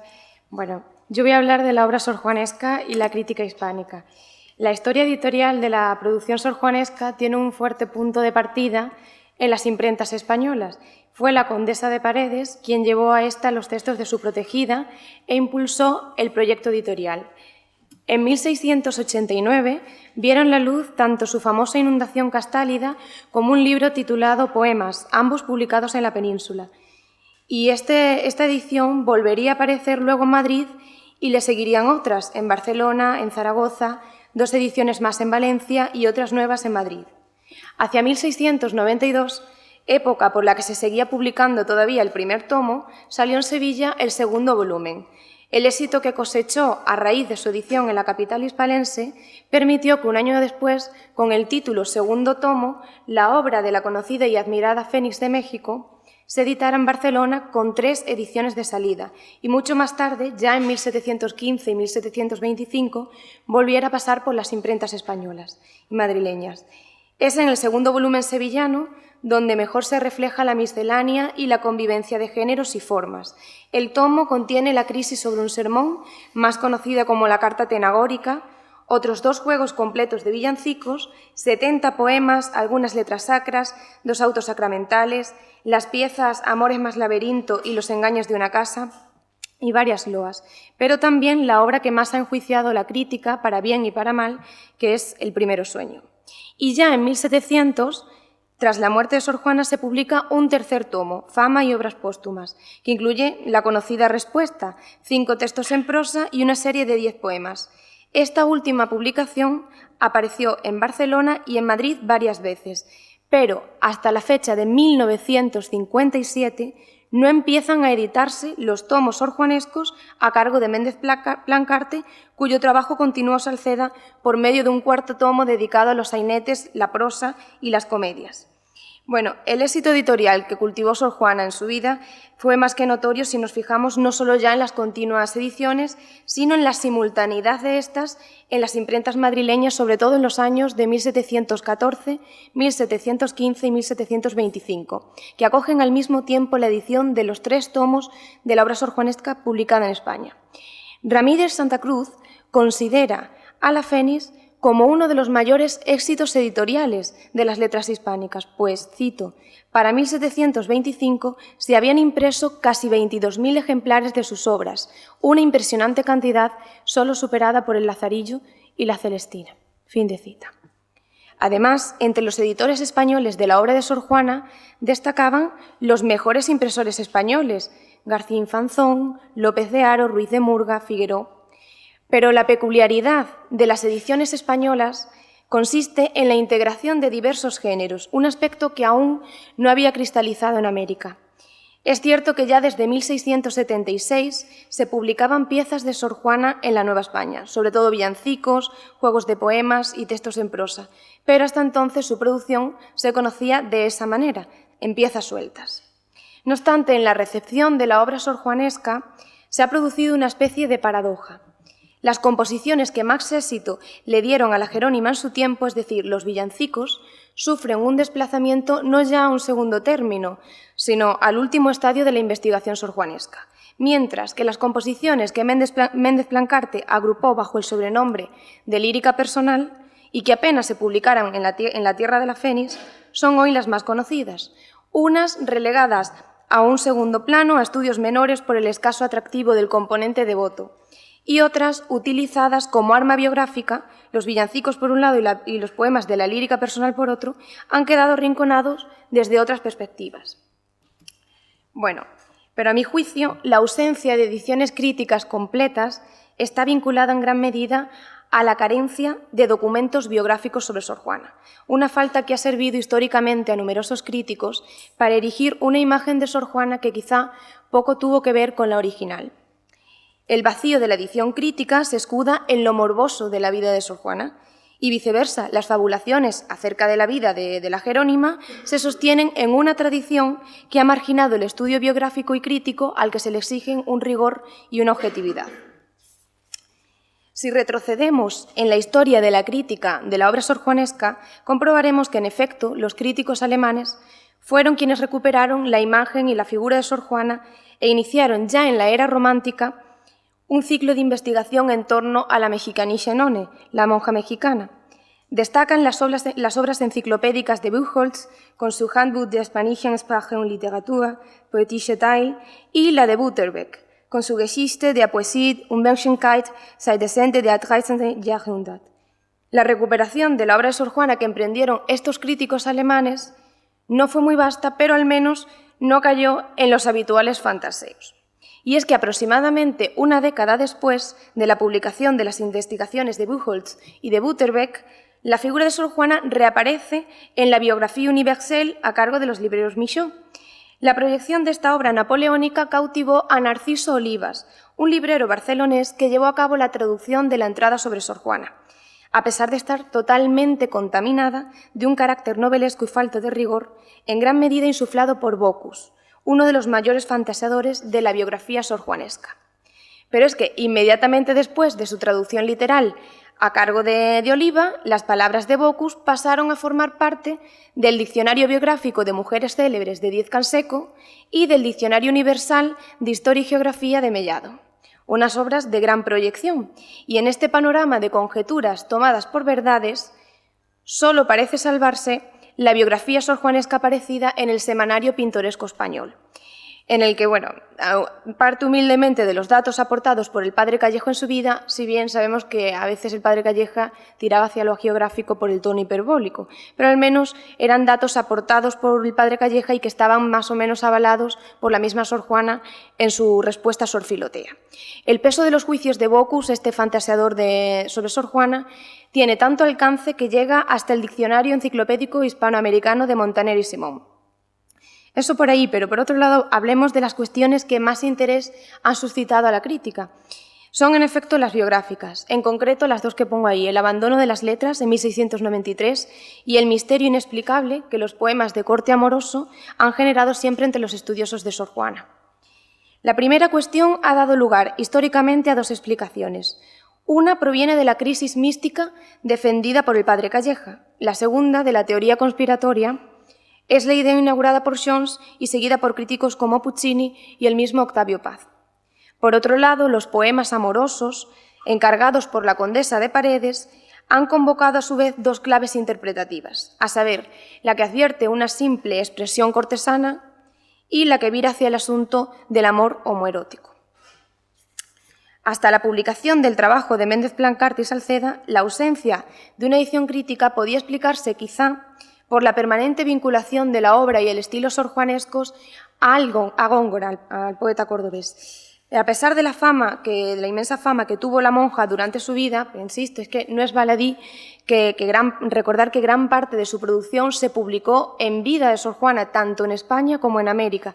Bueno, pues a partir de la segunda mitad del siglo XVIII y a lo largo de todo el siglo XIX, su prestigio se vio perjudicado por los juicios de aquellos críticos que despreciaban al poeta cordobés. En efecto, Sor Juana ni siquiera aparecía mencionada en la Poética de Luzán, ni en el Parnaso español. García y Cazbalceta tachó el lenguaje de la monja de depravado, mientras que hasta Menéndez Pelayo reputaba su pedantería propia del barroco, y Vigil condenaba el Primero Sueño por el mero hecho de hallarse demasiado imbricado en la estela gongorina.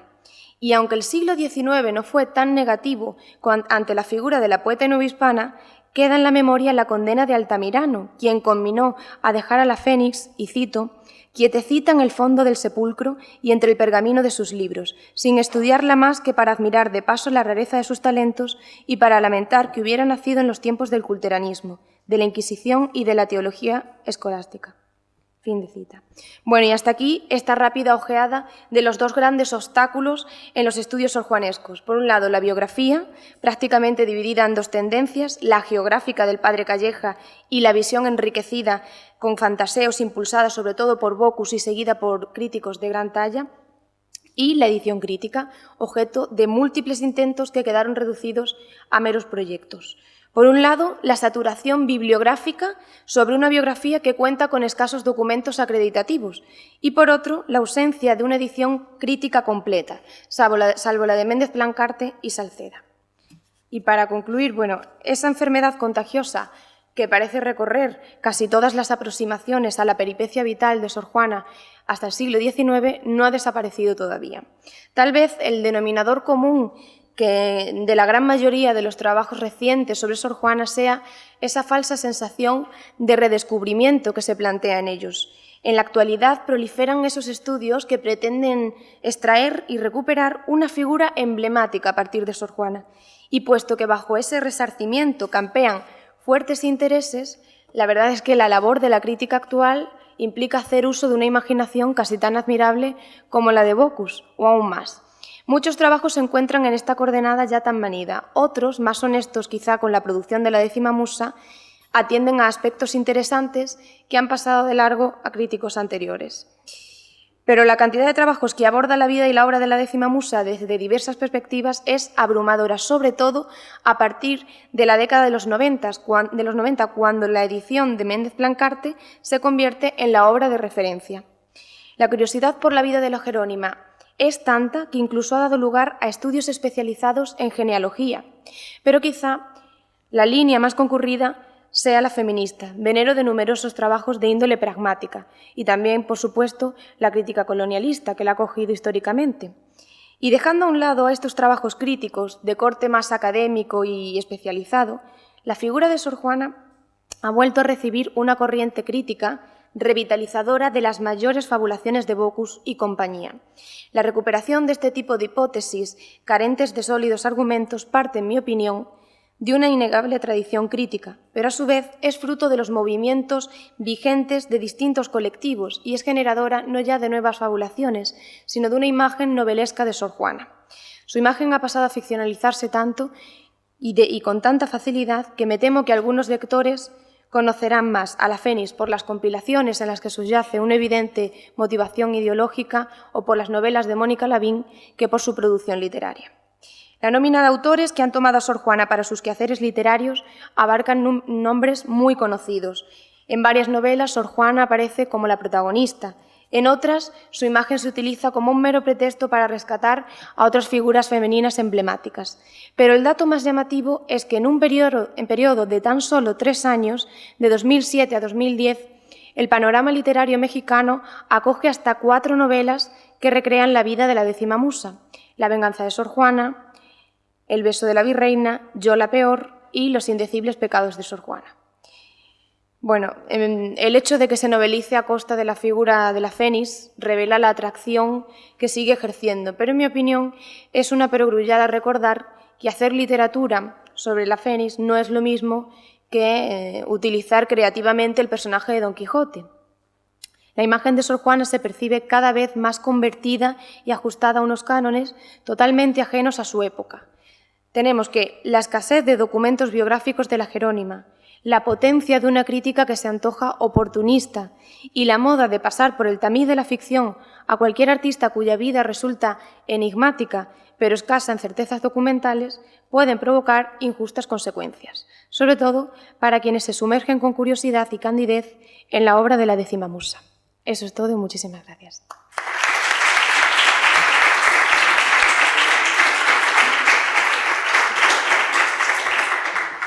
Bueno, muchas gracias. Preciosa ponencia la que hemos tenido oportunidad de escuchar. Ahora le queda a uno la duda, como antes, si la película, yo la peor, si me sirve o no me sirve para entender algo, ¿no? De Sor Juana. Bueno, vamos a pasar al turno de debate.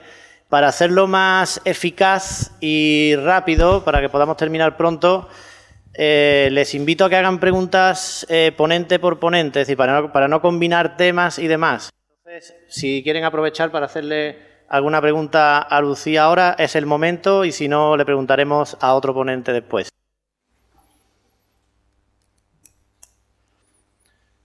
Vamos a quedarnos si Asunta Serna era buena o no era buena haciendo... Sí. Bueno,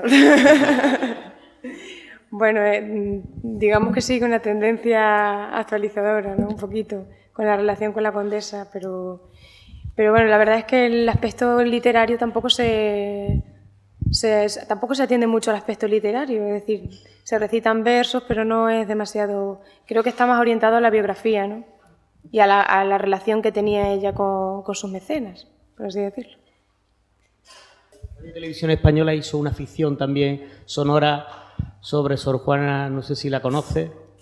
Creo que fue en este verano. Yo la escuché hace poco tiempo en un podcast y también era sobre Sor Juana. Entonces, esa no la... Creo que son adaptaciones de sus loas, creo. No, en este caso es una ficción sobre su vida. Lo suelen hacer en Radio Nacional, vamos. Bueno, también lo acaban de hacer este verano, una ficción sobre Sor Juana Inés de la Cruz en la radio. Ninguna cuestión más. Bueno, pues damos las gracias a Lucía y invitamos al doctor Olguera a que suba un momentito, a ver si hay alguna pregunta para usted. Acuérdense del coleccionismo limeño. La pregunta es Perfecto. sobre una de la pintura religiosa de la Virgen con la piel oscura, con el niño bravo.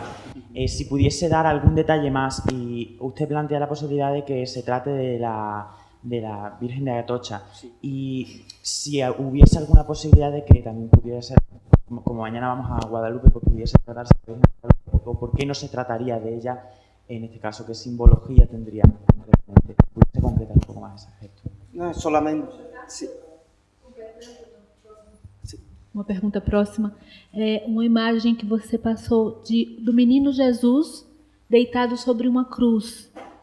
O meu tema de pesquisa se relaciona com o nascimento divino, com a natividade, e eu nunca tinha visto essa imagem do menino Jesus deitado, né, em uma cruz. Se você também tem mais alguma informação sobre essa imagem.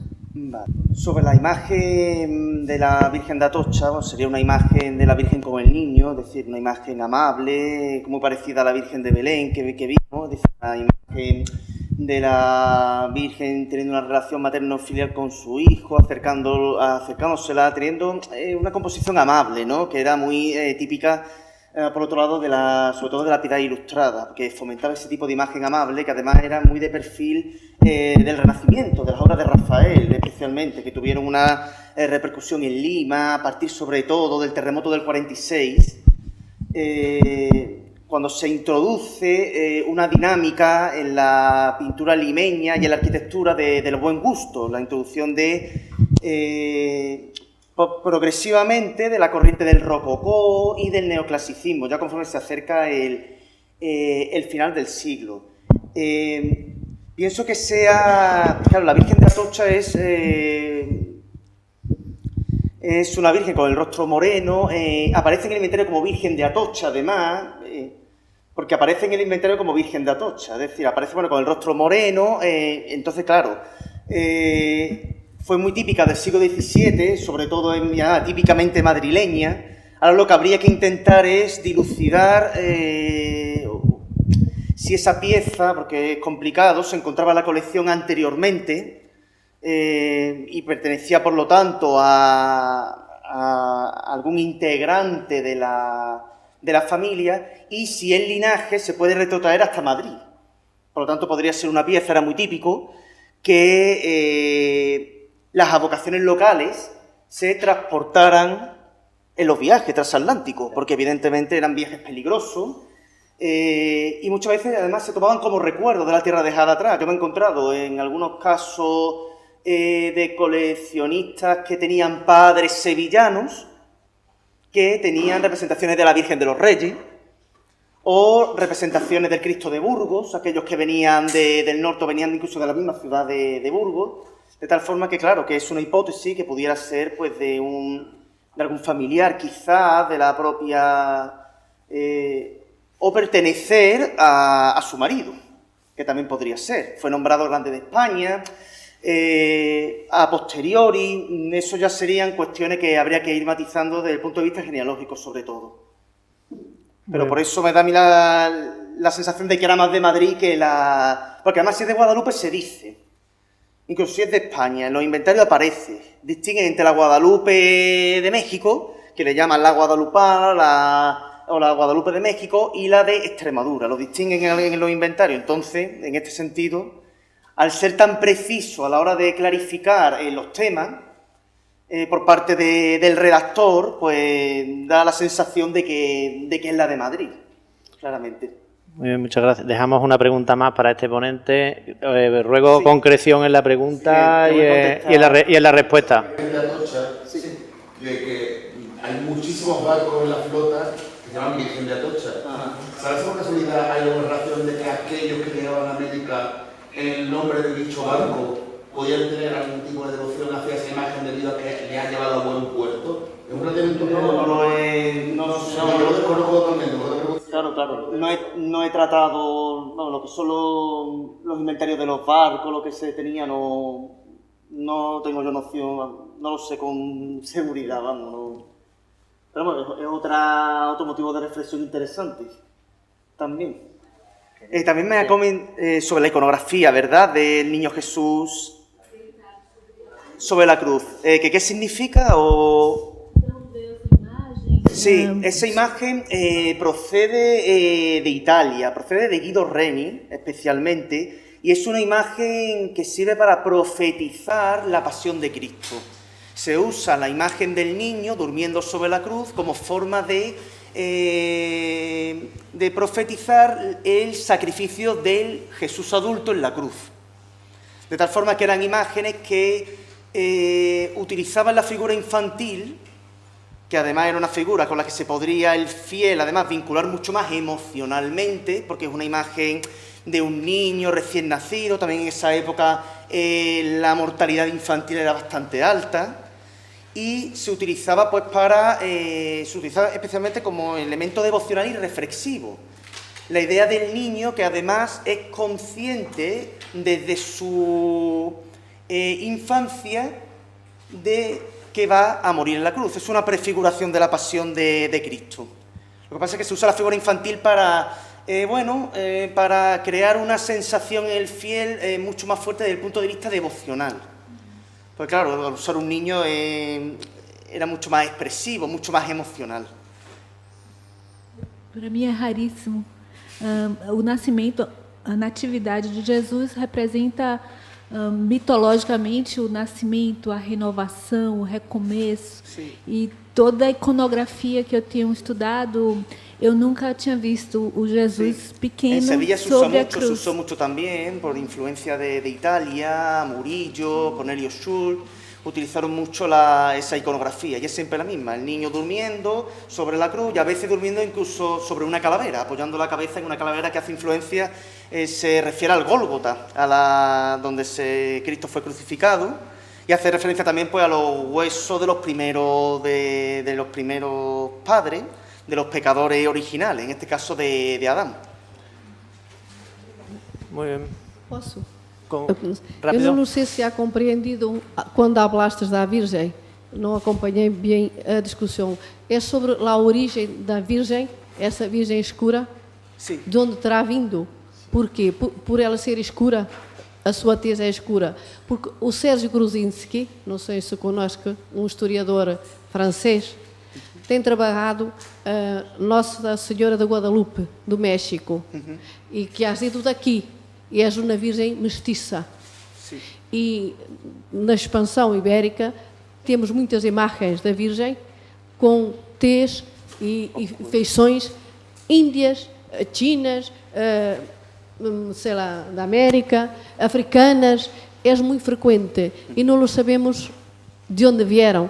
São os artistas, por vezes, que há estado em determinados espaços, que vêm influenciados e que depois pintam. O Sérgio Gruzinski, no pensamento mestiço, aborda, não sei se conheces este estudo deste historiador francês, trabalha este tema sobre a viagem das... Los viajes de las Vírgenes Morenas, ¿no? Sí.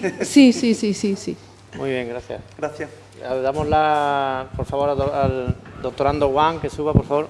La influencia no es solo en un solo sentido, la influencia es al revés también. La Guanyin china, que se representaba sin niños, a partir de que los chinos empiezan a representar vírgenes para el mercado europeo, adoptan en su Guanyin al niño también y lo ponen en sus diosas. Es un recíproco. Muy bien, ¿alguna pregunta para...? ¿Perdón? Aquí, para la pregunta. No, si les voy a llamar a todos. Les voy llamando según van participando. ¿Alguna pregunta para Alejandro Wang con todos esa cantidad?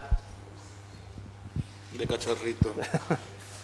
Una curiosidad, porque hemos visto los objetos descontextualizados. ¿Cómo los jerarquizaban en el espacio a la hora de organizarlo? ¿Había algún tipo de orden especial a la hora de hacer la colección o eso? Sí. Yo he puesto los últimos objetos todos como exótica porque venían de países que no era lo cotidiano. comenzando por Granada, que era lo más exótico y más próximo, pasando después al Imperio Otomano, que también era exótico para ellos, pero ya se llegó a hacer parte de la costumbre, y la colección de objetos otomanos que tiene la Wunderkammer es impresionante. Incluso se fabrican objetos con motivos otomanos para las fiestas. Hay unas máscaras maravillosas que son hechas con pelos de caballo, imitando a las caras de los moros y cristianos que se celebran aquí en Levante, pero a modo de juego de caña. Pero poco a poco el concepto de exótico se va alejando según el concepto geográfico del hombre se va ampliando. A lo que me refería a la jerarquización, en el lugar donde lo almacenan, si hay algún orden determinado... Sí, por ejemplo, tenían cristales, la colección de cristales de roca tallados, desde dragones, jarroncitos, vasitos, cacharritos de todo tipo, es impresionante, hay cajas y cajas y cajas. Y en el inventario de 1596, que es el que se hace a la muerte del coleccionista de Fernando II del Tirol, se dice, en el armario verde tenía cristales de todo tipo. Conjuntamente esa colección de cristales de roca, no hablo de vidrios venecianos, hablo de cristal de roca tallado. Por un lado está el vidrio veneciano, que vienen de lo que es Murano, Venecia, y por otro están los cristales de roca de la familia de los tallistas de piedras duras de Milán.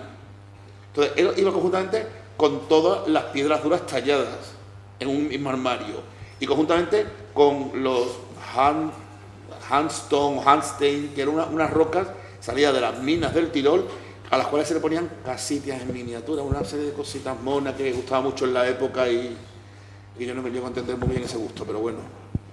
En Potó tenemos los cosas de rinoceronte. Junto a las cosas de rinoceronte había los colmillos de elefante. Esos colmillos de elefante iban conjuntamente en paralelo con todas las tallas de elefante, que quiere decir tenedorcitos, o sea, todas las cositas que puedes decir, bueno, infinidad. No puedo imaginar la cantidad de cacharritos que tenía este señor. Y sí, es impresionante. El volumen de su inventario, contando las armaduras y la biblioteca, tenían en torno a 600 y pico de páginas por las dos carillas escritas, vamos, una barbaridad. Por otro lado tenía las cosas de plumas. Después los cuadros estaban salpicadas todas las paredes de esos cuadros. Y no solo de esta llama. Esta llama en realidad no pertenecía a esta Wunderkammer, esta llama es posterior, esta vino de Praga. Pero tenía un cuadro enorme sobre un cerdo gigante que estuvo en la corte. Y se pintó a ese cerdo, se le hizo un retrato a ese cerdo gigante. Tenía cuadros de pájaros que de algún modo habían venido a través de diferentes modos de grabado de pájaros exóticos que no estaban en el Tirol. Te das cuenta que la geografía se va abriendo según el punto donde esté esa persona centrada. Primero era Granada, después esto. Cuando se llega a América, se pintan esos pájaros americanos o se pintan esos pájaros asiáticos. El caso del bezoar igual. Antes los más próximos del bezoar eran los que venían con los portugueses a través de Goa, pero que no pertenecían a Goa, porque las cabras bezoar estaban en el Himalaya. Después llegan los guanacos de Chile y los bezoares de llama o de vicuña. Pero están muy bien compartimentados en la colección, y en cajas son 18 cajas y 2 armarios transversales, cada uno con un color, y cada uno contenía, digamos, objetos que él consideraba temáticamente correctos. De acuerdo, gracias. Eu não sei se eu compreendi bem por causa do idioma, mas eu compreendi que você está trabalhando com coleções de diversas partes do mundo. E você falou em exótico. Eu entendi. Não sei se eu entendi corretamente. Exótico. Sim, eu queria compreender como você está conceituando o exótico. ¿Cómo, perdón? O que é exótico? Qual Exótico conceito? era lo que no estaba en su entorno geográfico. Haz de cuenta que hemos comenzado hablando de que primero estábamos esa parte de lo mistérico, de lo sobrenatural, de lo teológico, cuando el mundo era teocéntrico, pero el hombre adquiere el punto de centro del universo. Pero al mismo tiempo que el universo lo adquiere de su localidad. O sea, para él, lo exótico era lo que iba más allá de lo que desconocía. O sea, lo más exótico, lo primero más exótico que tenían era esa algarda de granadina, que era lo más exótico, era Granada. Cuando se fue ampliando ese imperio de lo exótico fue lo otomano. Cuando se iba ampliando, o sea, ese proceso de ampliación de la geografía es en torno a su persona. Y claro, el mundo se va agrandando con los descubrimientos. Se va llegando a América, se llega hacia por un lado, se llega hacia por otro. Vamos a encontrar, desde luego, también en muchas de estas colecciones algunos tipos de zorros árticos disecados, porque, claro, el modo de llegar por ejemplo, a Cataya, Zipango, algunos se lo plantean a través del océano glaciar ártico, que es como los holandeses a principios del siglo XVII. Entonces van a encontrar cacharritos, cositas que tenían los esquimales, los inuit, y eso van a formar parte de las colecciones. La de este señor danés, vamos a encontrar muchísimas cosas de los inuit, por ejemplo, porque ya se había planteado esa ruta de navegación, o sea, se ampliaba su campo geográfico y todo lo que era nuevo es exótico, hasta que se acostumbre. O exótico é o outro, o diferente. Sim, compreende? No, no te he comprendido, perdona. O exótico, então, nesse sentido, é o outro, o diferente. Exactamente, por supuesto, todo lo que era diferente. Ahí tienen los cuadros de este hombre peludo, de este gigante con el enano, era diferente, son otros. Fíjate, por ejemplo, en las cortes de los Austrias, ¿cuántos enanos había? Incluso hay un libro fantástico que es el de El otoño de la Edad Media, donde nos cuentan que en la corte de Felipe el Hermoso estaba una enana que forma parte de lo que son las escenografías de las fiestas. Por cierto, libro que tenéis que leer todos los historiadores. Y era parte porque era raro, extraño, exótico, era el otro diferente a lo que somos nosotros. Estupendo, gracias. Le damos la palabra, por favor, si puedes venir a la doctora Anda Ciruela Montañesi, por favor.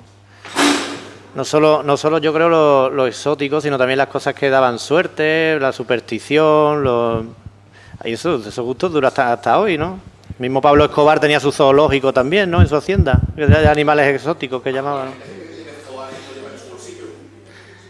Bueno, ¿alguna pregunta sobre la destrucción a finales del siglo XVI del puerto del Callao?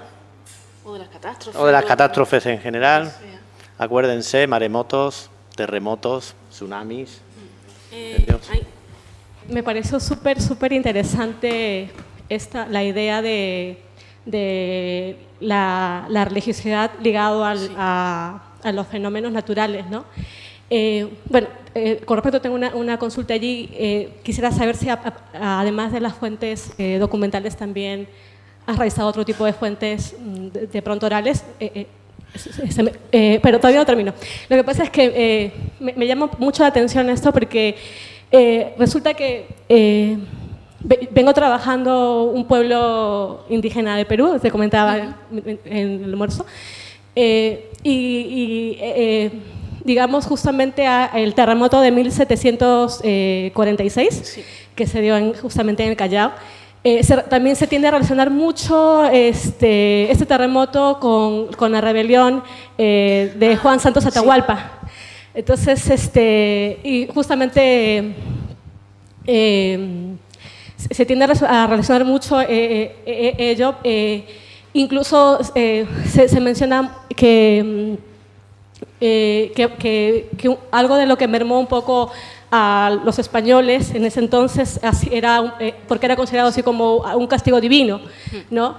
Pero por otro lado, revisando ya un poco la historia oral del pueblo que trabajo, ellos también, digamos, también lo relacionan también como con algo divino porque... ¿Puedes concretar la pregunta, por favor? Porque vamos más de tiempo. Concretar la pregunta, sí, exacta. Bueno, básicamente por ahí iba, ¿no? Aparte, sí, de las fuentes documentales, ¿qué otro tipo de fuentes has realizado? Sí, bueno, respecto a las fuentes, las que yo utilizo, por ejemplo, para mi tesis, claro, yo tengo que utilizar no solamente crónicas, sino yo lo que utilizo sobre todo son los documentos oficiales, es decir, aquellos que estaban escritos por el virrey o tenían el visto bueno por el virrey, que lo mismo puede tener 20 páginas, que lo mismo puede tener 100 o 200, explicando con detalle todo lo que ha ocurrido oficialmente. No utilizo cartas privadas de momento, pero por lo que me comentó mi tutora, pero más adelante lo utilizaré, las cartas privadas suelen ser más verídicas, que se acercan más a la verdad, son más personales, más íntimas, te cuentan más anécdotas. Pero por el momento tengo que usar los documentos que, claro, los que hay en los archivos, que son los oficiales. Y la de las rebeliones, sí que es verdad que cuando hay una catástrofe natural suele haber una rebelión indígena, pero tiene tan poca importancia, bueno, podríamos decir, y es tan escasa que no lo investigamos en profundidad.